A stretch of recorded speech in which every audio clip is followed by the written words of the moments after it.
Today's guest is a friend of the show, and she joins us with good news and bad. Now, the bad news is she's had to cancel her September wedding to the love of her life because of coronavirus. The good, it's her birthday today. So let's start with that. Happy birthday, Anthea Turner!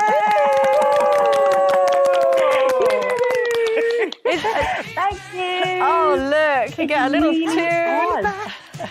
Now, normally it's very rude to ask a lady her age, but you don't mind us knowing. How old are you today? Oh, it does. It says it on the tin. There's a clue on the screen. Clue on the screen. I had some bunting as well, and it all fell down.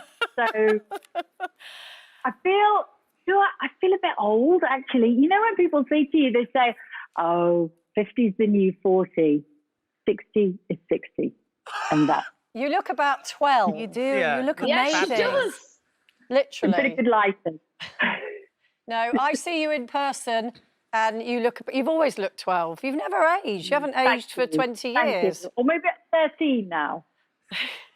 Do you know, I'm loving the sort of the fresh hair, because rather than, that's your sort of natural curly hair. I really like it.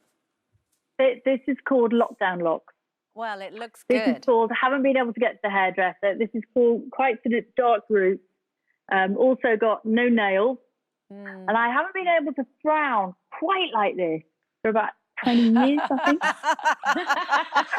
So how's it been so far, your birthday? Well, I mean, it's a bit of a downer, isn't it, having a lockdown birthday? But how are you going to kind of get round it and have a bit of fun? No, I don't think it is. This is the first time I've had a birthday with Mark. So I've had a birthday breakfast, and I've got little surprises throughout the day. So I don't know what they are yet, but I'm feeling a bit like Juliet. People are coming to the balcony going, "Hello, we just popping in to say hello." The Queen, like, hello. I don't know. I think it's fine. I'm so chilled about it because I think I might be old, but I'm happy. Oh, now you've been quoted as saying that actually you're the happiest now than you've ever been, which is a lovely place to be, especially, speaking from someone who knows, this is building up to it was supposed to be your third wedding. So that's lovely news. How are you with the fact that obviously your wedding isn't going ahead? Clearly just for now, but that this dream wedding isn't going ahead. Yeah. Well, again, I'm pretty chilled about it. It wasn't like we had gone, we'd invited everybody and we booked everything. It wasn't like that. So we've had every intention of getting married in Italy, September, but it's probably, it is going to be next year now. And so we haven't even tried to make any plans because there's no point. So you might as well just park it. It's like you were talking about Wish You Were Here, which of course I spent 3 years doing Wish You Were Here, went everywhere, never unpacked for 3 years at all, constantly traveling. But it's a little bit like getting upset because you can't go on holiday. You go, do you know, we're not going. That's it. Just enjoy, be. Do you know something that I don't think I have ever done is, and there's a lovely word and it's called savor the moments. And all these funny things that come through your head when you get a bit older. And there is a thing about 60 as far as I'm concerned that, it is 60. I've got more air miles behind me than I have in front of me. And you were talking about health, and weight. And I've never valued my health so much. And I've never valued actually savoring the moment and not always worrying and thinking, am I doing the right thing? All those years I spent doing all those television programs and thinking, I must have been crazy. But actually, I don't think I savored any of it because I was always worried or looking behind my back or not quite sure I was in the right place. So I am now. Yeah. It's so lovely to hear that you have found the happiness that you deserve. And I want to know all about him, please. How you met. How long was it before you knew? Because I'm in the market myself. He's taken Coleen. Very nice friend. Oh. I didn't really go looking. I wasn't very good at that. And I always had this belief that somebody would walk into my life. And I don't know why I thought that. And partly I was probably a little bit scared as well. And I think like a lot of us, it takes a friend to sort it out for you. And it was Lizzie Cundy. And she went on and on and on about this man. And she said, you've got to meet up. And she was doing the same to him.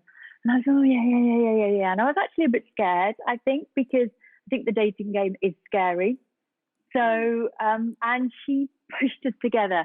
So it wasn't a blind date because Lizzie was with us, obviously. It was, so she came along, held my hand. And we just got on like a house on fire. And then, you know, something led to another. And maybe it's because you are a bit older. And it sounds all very quick because it was only a couple of months. But you do know because you know what you don't want. Yeah. And you know that thing that sort of, as we get a bit older, I'm very self-sufficient. You know, my ovaries aren't on a route march. I'm not looking for the father of my children. I've got a house. I've got a Bosch drill. I can put up shelves. It's not a needy thing. It's just sharing. Yeah. And it just makes everything nicer. And I'm very good on my own. And I learned to be really good on my own, probably a bit too good on my own. But I've just had the joy of just even like sharing breakfast, just going on bike rides. I'm a born again cyclist because of lockdown. I love it, which Jane is very happy to know. Do you know, Anthea, everything Never again. Never again. Everything you're saying, I totally understand where you're coming from, including meeting someone on a blind date that someone else came on. But before you go, there's something that I personally I really want to ask you about, and it's SAS. Because Jane gave you my number and you rang me before going on it to say, you did it, what do you think? What should I do? And I remember saying to you, I can't advise you on this because nothing I say will make any sense, and you just need to know that you will be unprepared and it will be like nothing you've ever done before. So what was it like for you? I thought you did brilliantly, but what was it like for you? Well, it was actually because you said it was the worst thing I did and the best thing I did. And on that basis, and I was dithering and I went, okay, that's it. I'm going to do it. I'm going to do it. And I sort of had a feeling, and I know when I came out of it, I said, I did a you. Yeah. So we stayed about the same amount of time. But I've really had this thing of late that, you know, the elixir of youth is not in a pot of cream. It helps, but it's not everything. And it's about your attitude. And as we get a bit older, our lives become safer, and that you should just have a go. Yes. So on that basis, I thought I'm going to have a go. Yes. And it elevated me. It made me feel alive. And that's still inside me now. I can still feel it. That, you know, and I know the silly thing, you did it, you know, being pushed out of a plane backwards. But there's something about fear that has this macabre, I don't know, bloom. It's like that book, isn't it? Feel the fear and do it anyway. Anthea, what's this about Anne Middleton calling you a grandma? What's that about? I know. So I'm not a grandma yet. Do you know, I know there were quite a lot of complaints to Ofcom, and I'm very grateful to everybody who, you know, supported me and complained. But the reason they do this, and Andrea knows this very well, is you can't give a soldier a loaded gun who has a short fuse. And what they're doing all the time is they're pushing you and they're goading you and they're seeing if you break. So they thought, what shall we do with Anthea? We'll just call her grandma. We'll have a go at her age. Had they told me I was having a bad hair day, I might have flipped. But they just kept on going, grandma, it didn't bother me really.